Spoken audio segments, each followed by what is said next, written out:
안녕하세요. 신앙이야기의 신덕식 목사입니다. 오늘 신앙이야기 43번째 시간에는 여러분은 존귀한 존재입니다 라는 주제로 은혜 나누고자 합니다. 여러분 자신이 얼마나 존귀한 존재인지 여러분 한번 생각해 보셨습니까? 여러분이 존귀하다는 자체를 한번 느껴보셨습니까? 우리는 정말 하나님 안에서 내 자신을 존귀한 것을 깨달을 수가 있습니다.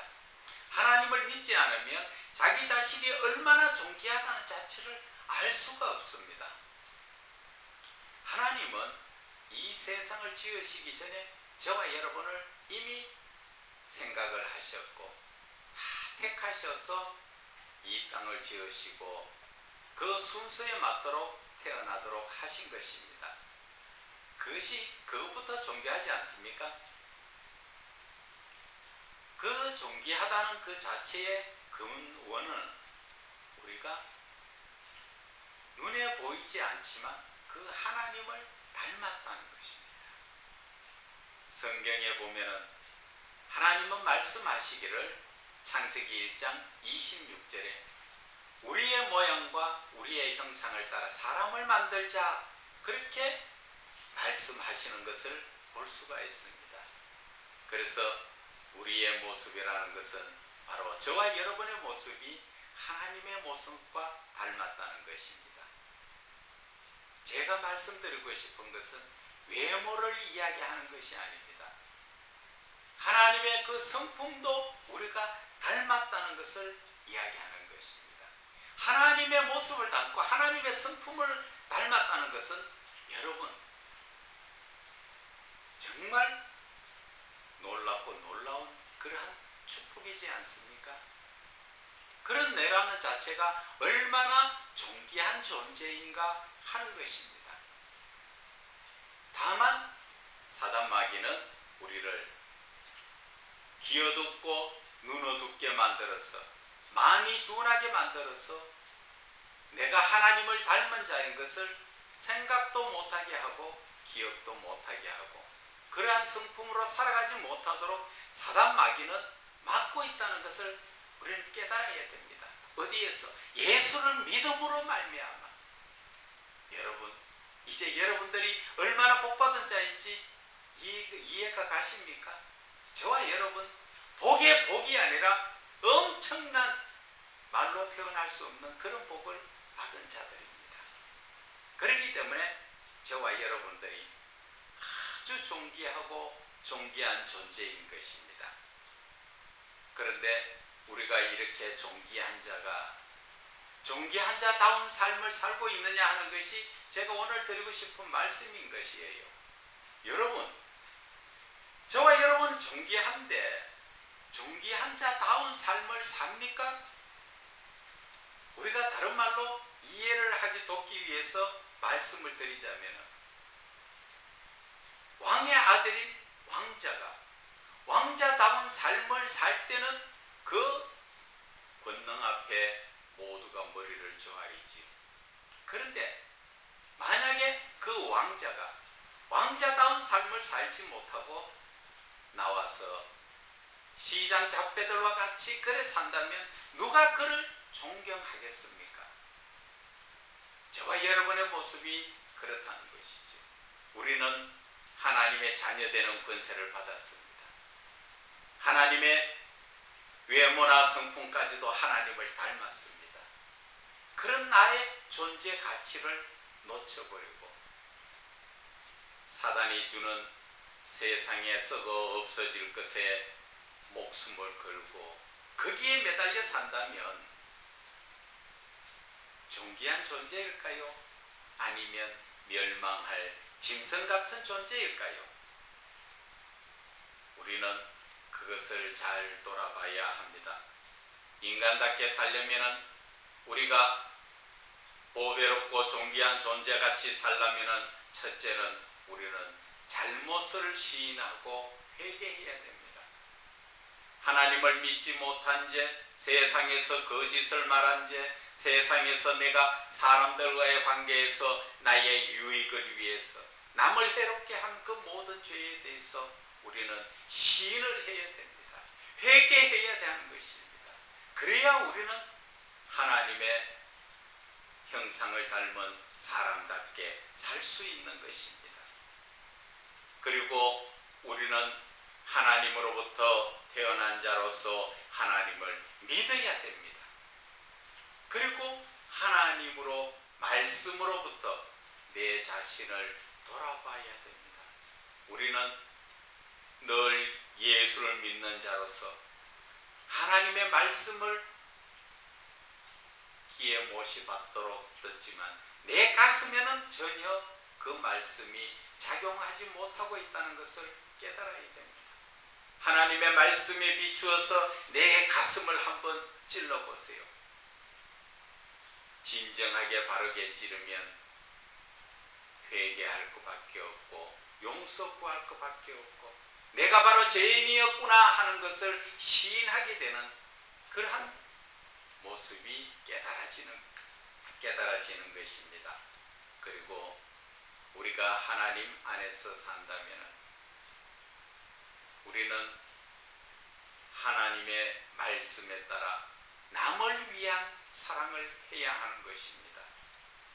남을 위한 그 사랑이라는 것은 내가 희생하며 봉사하며 이해하고 배려하고 용서하는 그러한 사랑의 삶을 살아야 한다는 것입니다.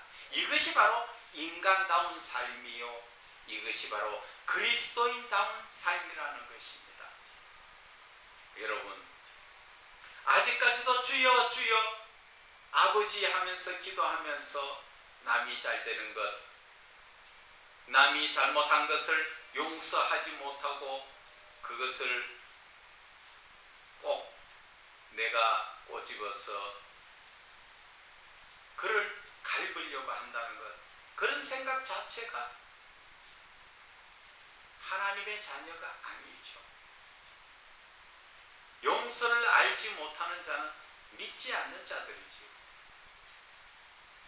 우리는 하나님 말씀 안에서 자신을 돌아봐야 됩니다. 내가 겉으로만 주여 주여 찾는 그러한 껍데기만, 무늬만 그리스도인인가, 아니면 정말 내 속 사람이 예수님을 기뻐하는 그러한 사람인가 하는 것을 돌아볼 줄 알아야 하는 것입니다. 여기에 판단 기준은 바로 하나님의 사랑입니다. 저와 여러분 마음속에 정말 내가 존귀한 존재라면 그 마음속에 하나님의 사랑이 싹 트여야 된다는 것을 우리는 알아야 할 것입니다. 세상적인 사랑은 우리가 생각할 필요가 없습니다. 그것은 그리스도인에게는 해당되지 않는 사랑이기 때문에 그렇습니다. 그리스도인은 내 자신을 희생시키며 상대방의 영혼을 구원하기 위해서 나의 모든 것을 투자할 줄 아는 그러한 사랑이라는 것이죠. 예수님도 이 땅에 오셔서 우리를 바라볼 때 우리의 그 썩어진 모습, 추하고 더러운 모습에서 우리의 영혼을 구원하시기 위해서 자기 자신을 내어주신 사람, 그것이 바로 우리는 존귀한 존재로서의 삶이라는 것을 깨달아야 하는 것입니다. 그렇지 못하고 사는 사람들은 어떤 사람입니까? 그것은 세상에 빠져서 아직도 탐욕과 쾌락과 음란에 휩싸여 사는 짐승 같은 삶을 이야기하는 것입니다. 짐승 같은 삶은 어떠한 삶입니까? 자기의 유익을 위해서 자기가 잘못된 것은 합리화시키죠. 회개하고 용서를 구하는 것이 아니라 나는 어떤 모습으로든지 잘났다고 그것을 합리화시킵니다. 맞죠? 그리고 세상을 부정적으로 바라보는 것입니다. 그 부정적이라는 것은 세상 속에서 탐욕과 쾌락을 목적으로, 음란을 목적으로 그렇게 살다 보니까 이 세상은 마귀가 이끌어가는 대로 부정적인 삶을 살 수밖에 없다는 것이죠. 저와 여러분이 지금 세상에서 늘 매스컴에 나오는 그러한 것을 한번 봐보세요. 겉은 그럴듯하게 해서 권력을 가지고 지방을 다스리며 살아가는 그러한 사람들, 거기에는 크게 나라까지 다스려 보려고 하는 그러한 사람들. 그러나 그 사람들 속에는 무엇이 들어있습니까? 더러운 음란과 탐욕과 쾌락이 들어있어서 결국은 짐승 같은 삶을 삶으로써 자신을 망가뜨리고 가족을 부끄럽게 만들고 자기 인생 다 끝나버리는 그러한 삶을 살지 않습니까? 그것이 바로 자기 자신의 존귀함을 놓쳐버리고 세상 어둠의 세력들이 주는 그 짧은 수간의 쾌락을 즐기려고 더러운 음란에 휩쓸려서 자기의 한평생 쌓아올렸던 공든탑이 무너지는 모습을, 자기만 무너지면 어떻습니까? 집안의 자녀들, 가족들까지 얼굴 들고 다니기 부끄러울 정도로 만들어 놓고,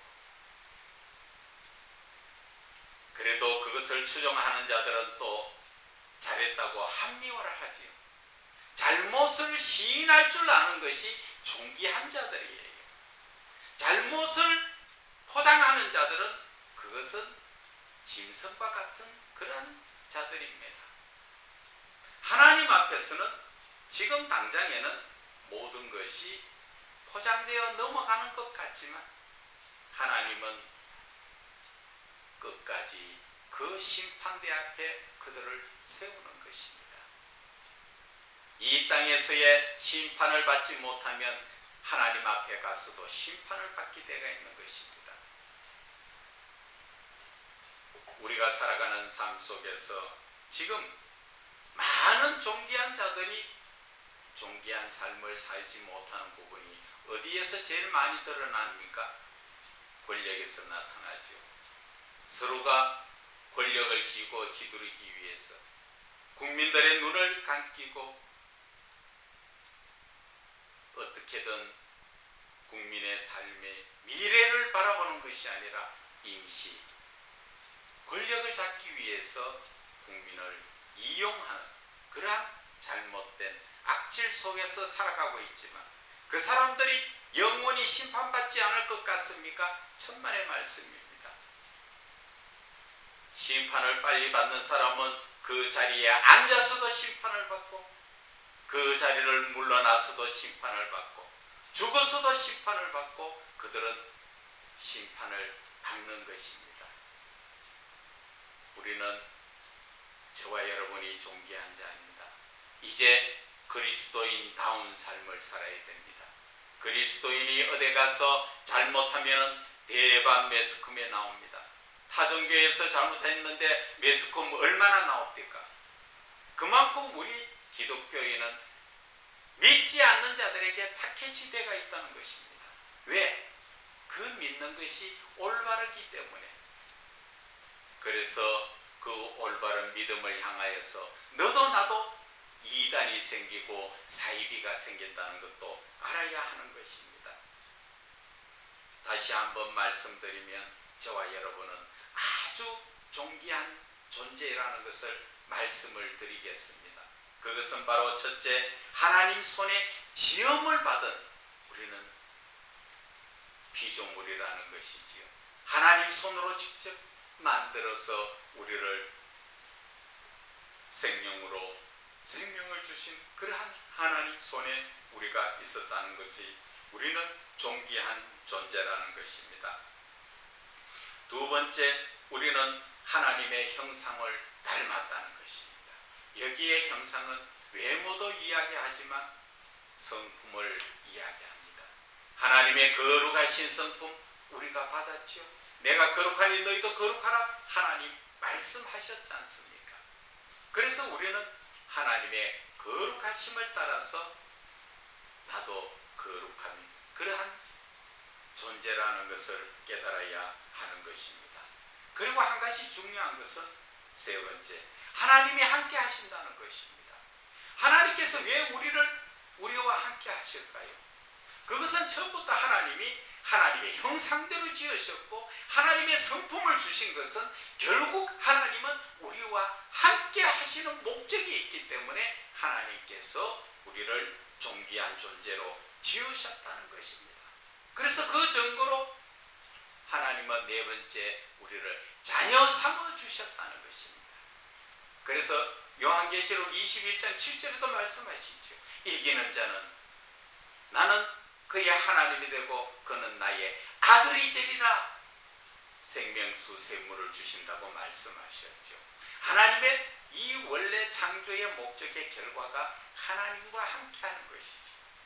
그래서 하나님은 사람을 하나님과 같은 형상으로 지으시고 그 성품을 주셨다는 것을 깨달아야 할 것입니다. 결론적으로 여러분의 생명은 여러분의 것이 아닙니다. 하나님 것입니다. 하나님 믿음 안에서 하나님 사랑 안에서 우리는 하나님의 사랑으로 존귀한 인간답게 그렇게 살아야 하는 것입니다. 여기서 존귀하다는 것은 바로 하나님의 사랑으로 용서를 할 줄 아는 그러한 존재이기 때문에 우리가 존귀하다는 것을 깨달아야 하는 것입니다. 여러분 이해 가십니까? 감사합니다.